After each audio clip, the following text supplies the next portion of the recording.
clase más o menos rápida porque viene el doctor Cabrera en la segunda hora.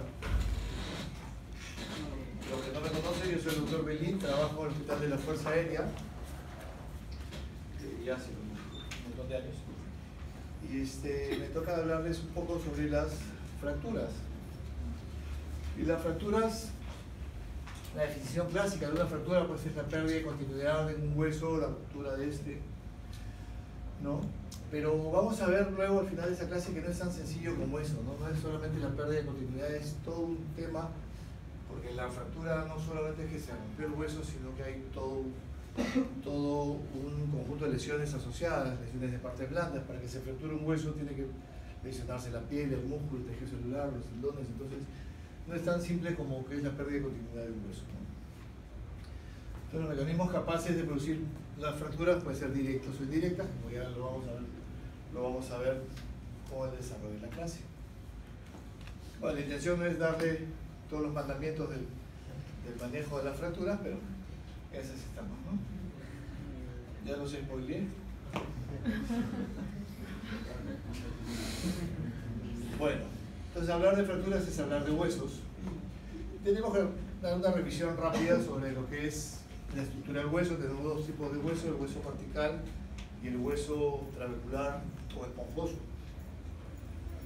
Entonces es el hueso compacto, hueso duro, y ese es el hueso esponjoso metafisiario generalmente, ¿no? Por ejemplo, ese es un corte de un fémur proximal. Ese es el hueso cortical, la parte subtrocantérica, y esa es la parte trabecular, que como verán puede diferir mucho en la calidad del hueso. Cuando hablamos de pacientes mayores, estas trabéculas se hacen más grandes y el hueso obviamente se hace más débil, y por eso es más frecuente las fracturas en los pacientes mayores, ¿no? por su calidad ósea.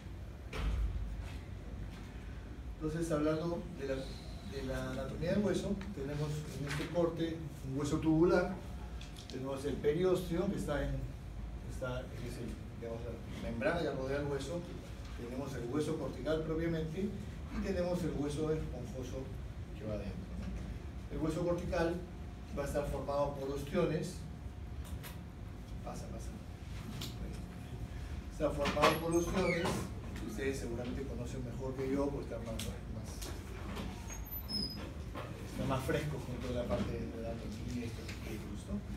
Entonces está formado por ostiones y está en una continua remodelación, ¿no? Entonces tenemos a los osteoblastos y osteoclastos que están en un equilibrio continuo, ¿no? Está en un estado constante de renovación. Los osteoclastos son los que eliminan el hueso y los osteoblastos son los que van a formar hueso, ¿no? Entonces juntos va a ser la remodelación. Cuando hay un desequilibrio, hay un desbalance entre estos osteoblastos y osteoclastos, se produce la fractura, ¿okay? ¿Han ustedes escuchado hablar de las fracturas por estrés, por ejemplo? Fracturas por fatiga ósea, que es muy común.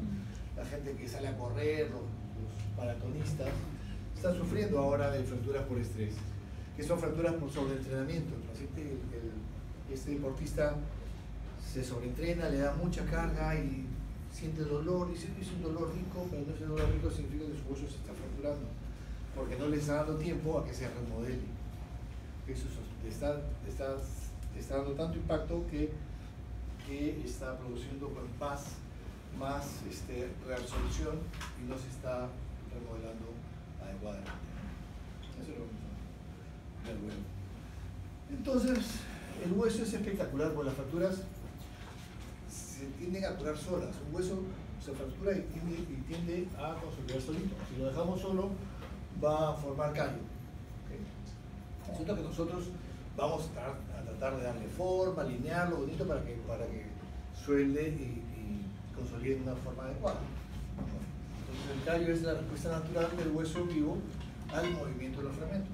Y eso es importante, porque se los voy a comentar luego, son temas de estabilidad.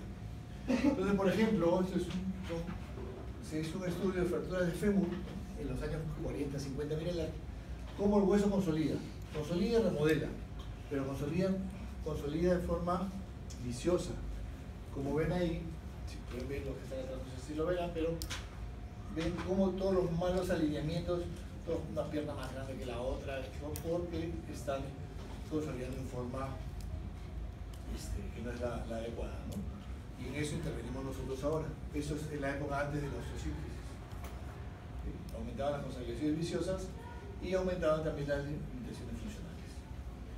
Entonces, dicho esto, debemos decir que hay dos tipos de consolidación: la consolidación directa e indirecta. El hueso cura produciendo más hueso. Entonces, si vamos a los tipos de consolidación, vamos a ver que es la consolidación indirecta, es la que forma callo, y la consolidación directa es la que no vamos a ver callo. Obviamente esta va a ser, si hablamos de una consolidación directa, es porque hemos intervenido y hemos puesto los fragmentos exactamente en su sitio, dándole una estabilidad perfecta, absoluta, y no vamos a ver callo, porque está reducido anatómicamente. En cambio la otra sí vamos a ver callo, y si nosotros intervenimos va a ser también para darle un poco de estabilidad, pero una estabilidad relativa, que vamos a ver en qué casos debemos utilizar una u otra. Para ambos casos, para ambos tipos de consolidación, necesitamos dos requisitos: un requisito biológico, que nos va a dar la vascularidad al hueso, y un requisito mecánico, ¿okay? Que significa darle estabilidad y ver qué tipo de estabilidad necesita cada tipo de fractura. Si vamos a la cascada del proceso de consolidación, tenemos que ante una fractura, ¿qué se forma primero? El hematoma. El hueso sangra, ¿cierto? El hueso es donde se forma la sangre, por ejemplo, la médula ósea. Entonces, el hueso se fractura, sangra, produce un hematoma y empieza el tejido de granulación. Y empieza ya a diferenciarse las células cartilaginosas y posteriormente hueso, ¿no? Entonces ahí es donde nosotros intervenimos, en ese paso. ¿Okay? Acá es donde nosotros intervenimos y darles el tipo de estabilización que necesitan. Si queremos una estabilidad absoluta, lo operaremos y le pondremos el material necesario para hacer una estabilidad absoluta. O veremos si necesita solamente una estabilidad relativa, también lo operaremos o le pondremos un yeso, veremos cuál es el método mejor para una estabilidad relativa y que haga su callo y consolide. Entonces, si hablamos de estabilidad, tenemos una estabilidad total, una estabilidad parcial, miren acá hay cierto movimiento, y una inestabilidad, quiere decir cuando hay demasiado movimiento. Cuando hay mucho movimiento tampoco suelta. Hay que darle una estabilidad con un movimiento controlado. Eso es absoluto, este es relativo y eso es una inestabilidad que se traduce en una pseudoartrosis, que es una complicación de las fracturas. Entonces, la estabilidad va desde absoluta, pasando por relativa e inestabilidad, ¿no? Porque que sea tan relativo, pero eso es súper importante. Estabilidad absoluta, consolidación directa, no da callo. Estabilidad relativa, consolidación indirecta, y nos va a dar callo mucho. Y eso es inestabilidad, o que no consolidado, va a darnos una pseudoartrosis. Cuando un hueso se fractura, un hueso largo, un hueso tubular se fractura, hay 4 tipos de fuerzas que pueden ser ejercidas sobre ese hueso. Una carga axial, una carga, los movimientos flexores, tanto anteroposterior como laterales, y movimientos de torsión. Entonces, cuando nosotros tratemos la fractura, tendremos que ver qué tipo de, cómo fue la lesión, qué tipo de fractura es, para hacerle el tratamiento y darle las fuerzas opuestas a esas fuerzas iniciales para poder tratar. Entonces, existen diferentes tipos de fracturas: las fracturas abiertas o complicadas, cerradas o simples, fracturas múltiples o minutas, fracturas incompletas. Hay diferentes tipos de fracturas, ¿no? Según su mecanismo de producción, puede ser directas o indirectas. Las directas, bueno, es un golpe directo en esa zona y se fractura. Las indirectas pueden ser por compresión, como les decía, por flexión, por cizallamiento, por torsión, por tracción. Hay diferentes formas, o sea, no necesariamente el hueso se fractura porque uno lo golpea. Se puede fracturar pues, cayéndose de altura y haciendo un mecanismo también de cizallamiento, ¿no? Las fracturas pueden ser también incompletas. Esas son el tallo verde, generalmente en niños, fracturas en tallo verde, fisuras. La fisura no es otra cosa que una fractura incompleta. ¿Ok? Porque te dicen, no, no me he fracturado, me he fisurado nomás. No, la fisura es una fractura. Una fractura que no ha sido, que no es completa, no se ha deformado el hueso, no se ha desplazado, pero está roto. Y el torus es una fractura en rodete, que es como una impactación generalmente en huesos elásticos como el de los niños. Las fracturas completas pueden ser simples, pueden ser diminutas, pueden ser desplazadas. Por ejemplo, esta es una fractura simple. ¿Qué hueso es? El fémur, ¿no? Una fractura simple a dos fragmentos. ¿Y qué tipo será? Acá está, transversa. Las fracturas de los huesos largos pueden ser transversas, pueden ser oblicuas cortas, pueden ser oblicuas largas, pueden ser espiroideas. Es una fractura simple y transversa. Como hablábamos con el delegado, vamos a tratar de evitar los nombres propios de las fracturas y simplemente describirlas. Es una fractura del fémur, de tal. No decir que es la fractura de Kohler, de Smith, entonces no se trata de confundirlos y jalarlos por las fracturas diminutas son fracturas de dos o más fragmentos, ¿no? Son fracturas multifragmentarias que tendrán cada uno su tipo de manejo. Por ejemplo, en una fractura diminuta no le voy a dar una estabilidad absoluta porque tendría que armar pedacito por pedacito para poder armar todo el que entonces eso, si yo intento hacer eso, le quito vascularidad. Para llegar ahí tengo que abrir el músculo, abrir el periósteo, armar pedacito por pedacito. Seguramente me puede quedar muy lindo para la foto, pero le quité vascularidad. Y las posibilidades de que pegue van a ser menores. Entonces hay que tomar esas cosas en cuenta. Esta es una fractura también del fémur, es una fractura espiroidea. Cuando la fractura tiene, como esta es una fractura espiroidea, que puede parecer mucho más compleja, pero es una fractura que tiene mucho más superficies de contacto, entonces más posibilidad que pegue con una fractura espiroidea que con una fractura transversa. Más inestable es una fractura transversa a dos partes que una fractura espiroidea. Simplemente, claro, hay que alinearlas de forma.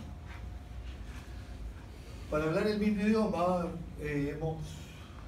manejamos esta clasificación, que es la clasificación AO, que es mundialmente, internacionalmente aceptada, en la cual es una clasificación alfanumérica que le damos números a los segmentos. Por ejemplo, el brazo es el 1, el antebrazo es el 2, el muslo 3 y la pierna 4.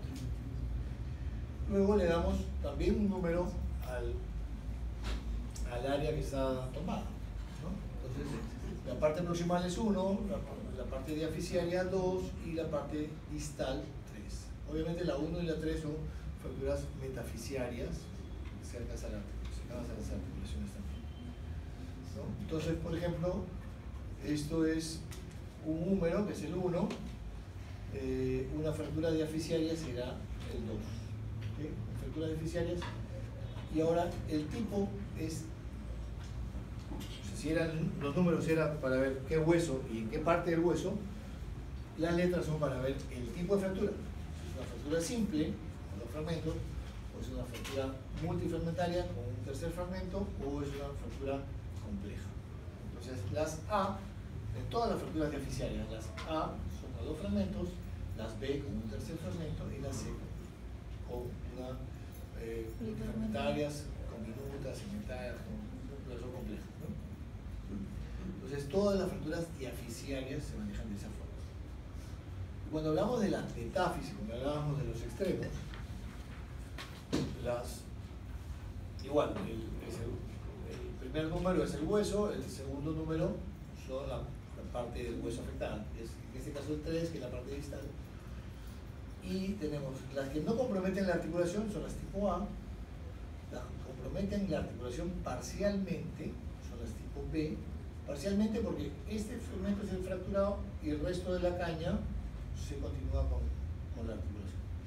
Y las C son totalmente articulares, quiere decir que la caña o la diáfisis está desconectada de los dos cóndilos. extraarticular, parcialmente articular y totalmente articular. Tampoco vamos a pedirle más cosas, es una clasificación simple para que ustedes puedan manejarse y comprender de lo que estamos hablando. Por ejemplo, esta es una fractura del fémur. ¿Qué número es el fémur?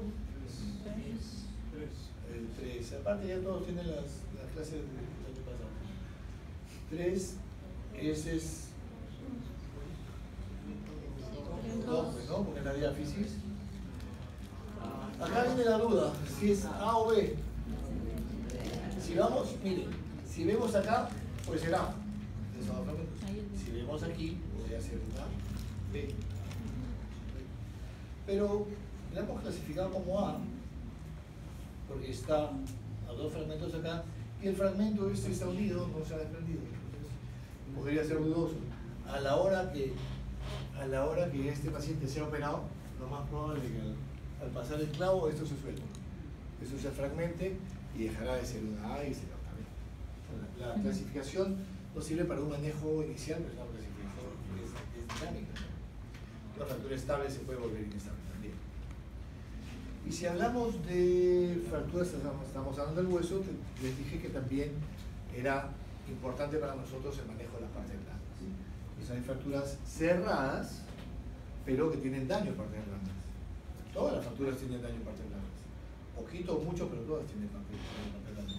Entonces, para eso utilizamos la clasificación de Sherman, cual la grado 0 es que no hay una lesión evidente en partes blandas, una contusión, es una fractura de baja energía. La grado 1, que tiene una abrasión superficial, un poco de edema, hay una contusión moderada. Las grado 2, que ya son un poquito más graves, tienen una abrasión más profunda, empiezan a aparecer las flitenas, que son las ampollas. Las ampollas pueden ser inflamatorias o pueden ser hemorrágicas. Eso nos dirá también la severidad de la lesión. ¿Okay? Y las grado 3, que son como las del segundo grado, pero más asociados a un síndrome compartimental. Esos son los grados de las lesiones de partes blandas según la clasificación de Sherman y Golgi. Y cuando hablamos de fracturas expuestas, si hablamos ya de partes blandas también, pueden ser cerradas o pueden ser abiertas. Las abiertas utilizamos mucho la clasificación de Bustilo. Bustilo y Anderson, ese es el doctor Bustilo. Perdón, no lo conocían, es chinito, no filipino, creo. Las grado 1, que son lesiones puntiformes, ¿no? Lesiones menos de 1 centímetro, que generalmente son fracturas de adentro hacia afuera. Entonces, el hueso rompe la piel y produce este tipo de fracturas, una fractura expuesta de primer grado, ¿no? Las de segundo grado ya son un poco más grandes, ¿no? La exposición del hueso es mayor, la contaminación también por ende va a ser mayor, y las del tercer grado son las más serias, que pueden ser clasificadas en 3, las de tercer grado A, B y C. Las A, que son con una lesión de partes blandas importante, pero con una cobertura adecuada, o sea que eso no van a necesitar cobertura externa, no van a necesitar injertos, colgajos, etc. Vamos a poder cubrirla. ¿Okay? Las de 3B sí son fracturas expuestas graves, que van a necesitar tener una exposición ósea mucho mayor y van a necesitar de colgajos, de injertos para poder cubrir el hueso. Es lo que nosotros buscamos, cubrir el hueso, cubrir los tendones para evitar las complicaciones. Y las del tercer grado C, que están asociados a lesiones neurovasculares. Esas son las que normalmente pueden terminar en una amputación. Claro que hay excepciones también. Entonces hay fracturas expuestas que por el tamaño, digamos, de la lesión no merecen ser una grado 3, pueden ser una grado 1, pero por la gravedad de la lesión sí. Por ejemplo, las fracturas por arma de fuego muchas veces son lesiones chiquitas puntiformes, pero no es una lesión expuesta de grado 1, es una lesión por arma de fuego. Entonces la consideramos como una lesión de tercer grado. Fracturas también, igual que pueden ser muy pequeñas, pero asociadas a lesiones neurovasculares, también se consideran lesiones de tercer grado. las fracturas expuestas que llegan a nosotros con más de 8 horas de evolución. O sea, ya son, bueno, y si ya de por sí son potencialmente contaminadas con más de 8 horas de evolución, es mucho mayor el riesgo, entonces también se consideran fracturas de tercer grado, ¿no? Depende también del sitio donde se fracturó.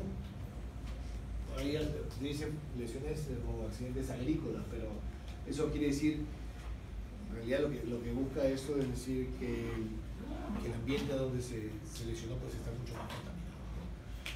Tengo, por ejemplo, pacientes que son recolectores de basura, que han sido atropellados ahí por un camión de basura, te imaginas los gérmenes que tiene esa persona. Entonces, esos son consideradas, así sea muy pequeña la fractura, la exposición ósea, son fracturas de tercer grado.